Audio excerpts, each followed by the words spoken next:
Hey there, Teacher Tanti here.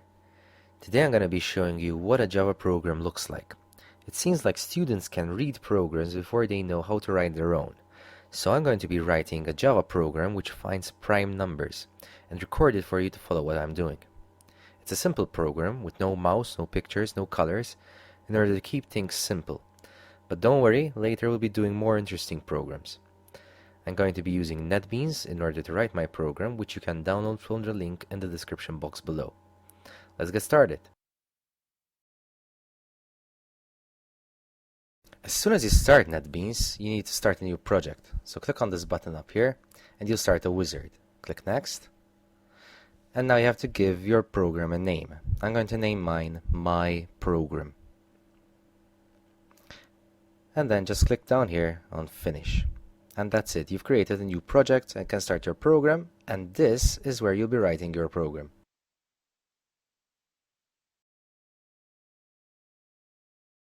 Start by deleting this line here. And we'll start with a display command, which is system.out.println. Now whatever number is written in between these brackets will be displayed after you click on this green arrow up here. And it will be displayed down here. See, there's a 1 displayed. If I change that number to, say, a 5, then when I click on this green arrow, I'll get instead a 5 down here.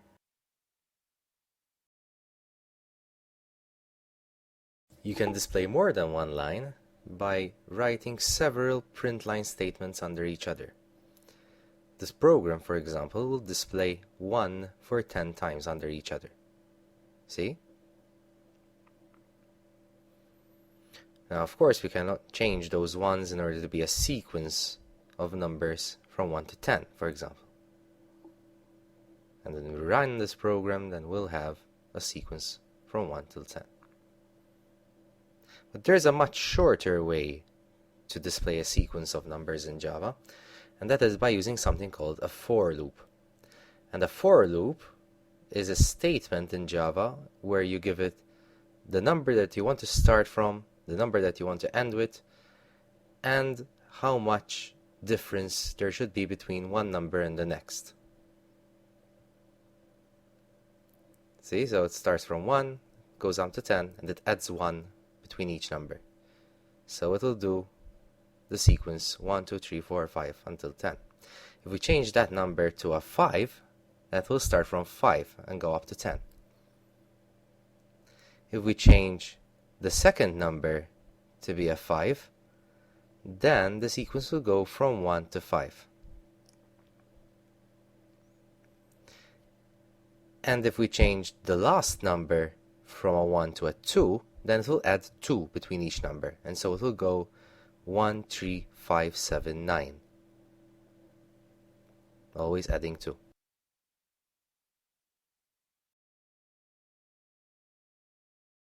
An important part of programming is asking for user input, asking the user to enter a number, for example.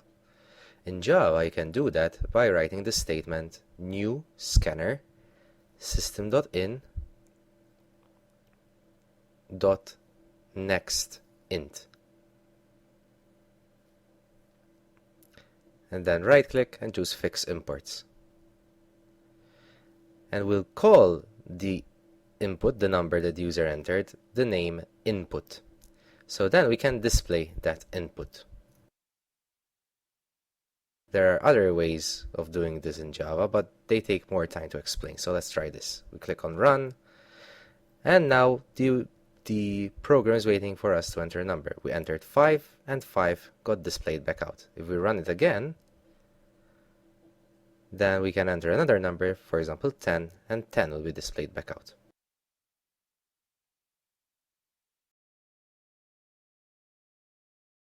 There are better things to do with the input. We can check, for example, if it's even. And we do that in Java by saying if when the input is divided by 2 leaves a remainder of 0, so it's a multiple of 2, then output the word even. When we run this program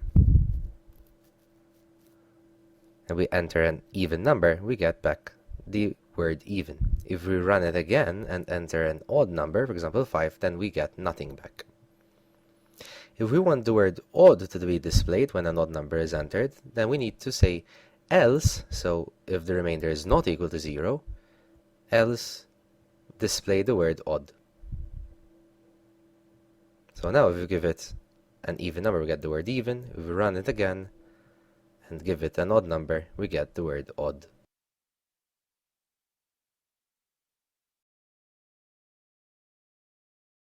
Now let's, instead of checking if the input of the user is even or odd, let's instead check for all the numbers between 1 and 10 and check each number between 1 and 10 if it's even or odd. And we'll be using the for loop as we did before, and we'll be running it to go through all the numbers from 1 to 10.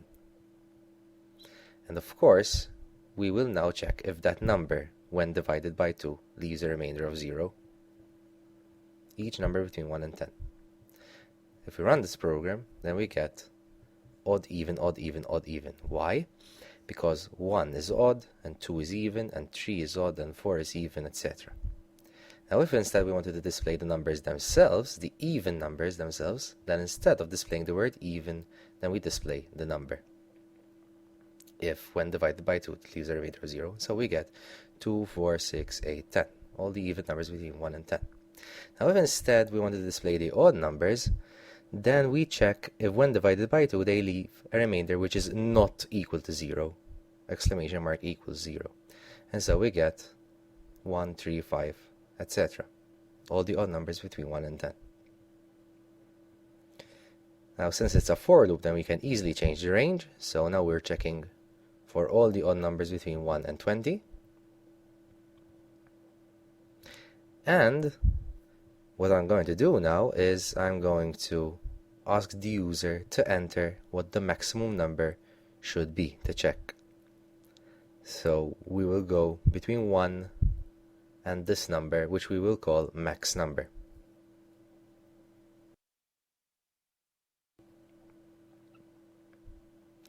So instead of 20, we will now make the for loop go up to max number.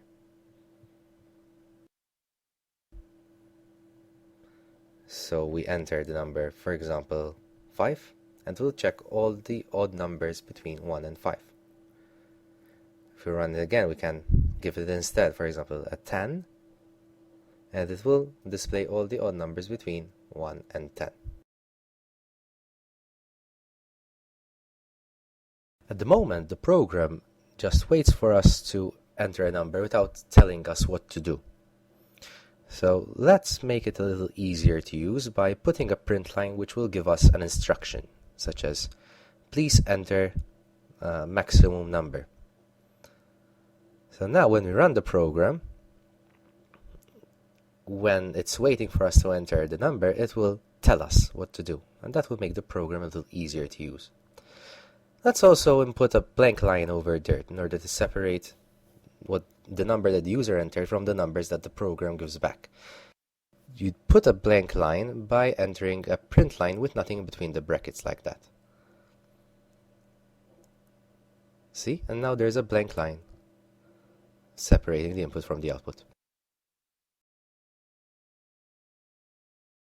Now let's make the program ask you whether or not you want to use it again or not when it's finished. Now in order to make the program repeat itself, we need to use the do while statement, and we'll say do the following while the user enters the number 1. And if the user doesn't want to repeat the program, then he'll enter some other number. So now we'll ask the user to enter the number to say whether or not he or she wants to repeat the program, and we'll call that number input, and we'll ask the user enter 1 in order to repeat the program.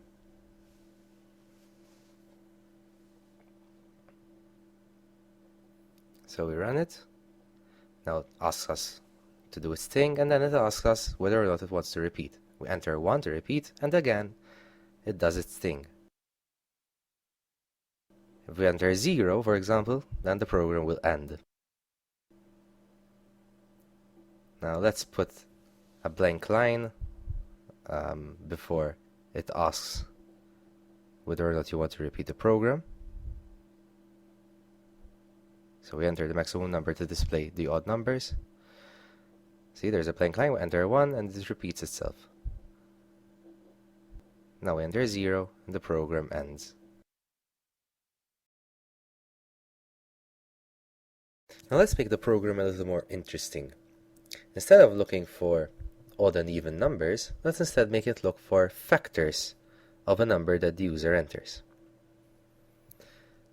So we'll call this number the name number, and we'll ask the user to enter a number in order to find the factors of. And we'll be using the for loop in order to look for possible factors of this number that the user enters. Now, a factor can be any number between 2 and half of the number of which we're finding the factors of. So we're assuming that 1 and the number itself are not factors. And then we'll check if when the number is divided by that possible factor, it will leave a remainder of 0. And if it is, then we'll display that possible factor, because it is a factor. If not, then we leave it out, we don't display it. So we run the program, asks us to enter a number to find the factors of. We'll enter 10, and the factors are 3 and 4. That can't be right. It seems we have a mistake. 3 and 4 are not factors of 10. Oh, there it is. We're checking if the possible factor will leave a remainder which is not 0 instead of if it's 0. So we change that to an equals. Make sure that the remainder is 0, and there we have it. 2 and 5, factors of 10. We repeat the program, and now we'll check 20. 2, 4, 5, and 10, all factors of 20. Let's try another number. 7. 7 is a prime number, so it has no factors, so it displays nothing.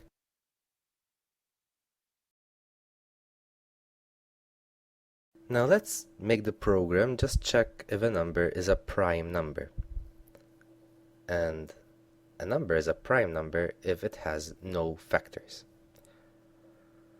So now, rather than display the factors of the number, instead we will count the number of factors that a number has.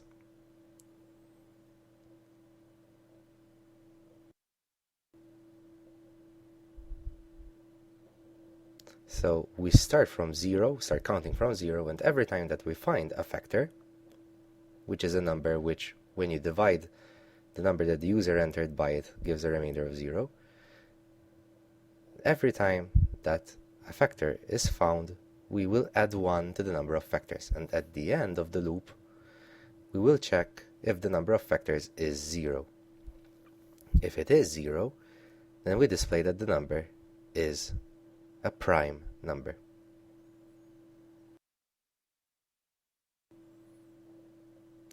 Else, if the number of factors is not 0, then we display that the number is a non-prime number. Let's try that out. Okay, so let's check if, say, 10 is a prime number. This says non-prime. We repeat the program.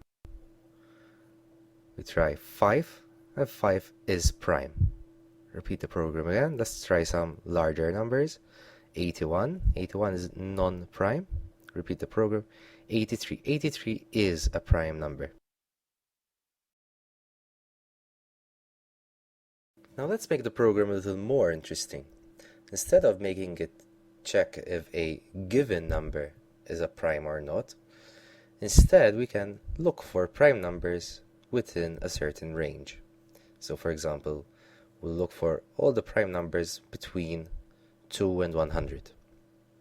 And as you might expect, we'll be using the for loop in order to check every number between 2 and 100.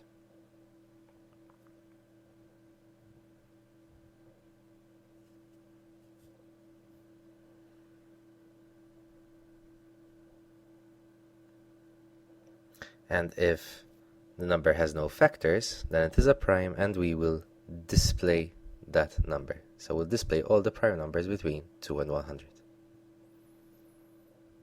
See? These are all the prime numbers between 2 and 100. 2, 3, 5, 7, 11, etc.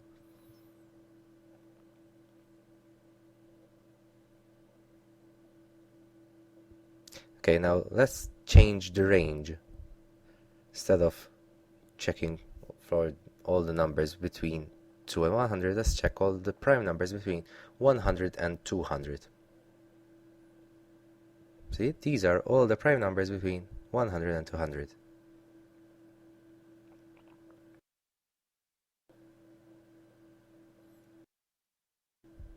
Okay, now let's let the user choose the range.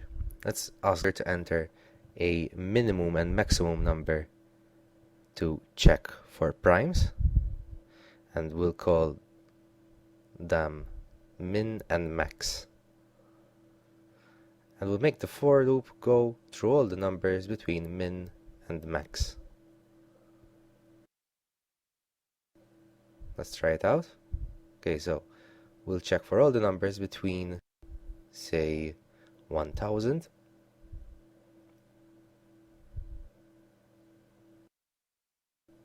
and 1100.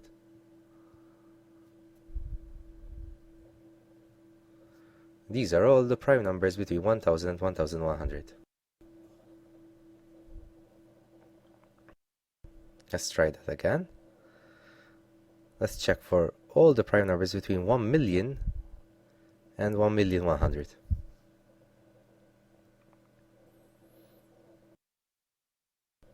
Oh, so few. These are all the prime numbers between 1 million and 1,100,000. See, something interesting came out of our program after all. And there you have it, a Java program that finds prime numbers. Now, next time we'll be seeing other programs which do different things. If you have any trouble in using Java, then leave me a comment. I'll see what I can do, and I'll see you next time.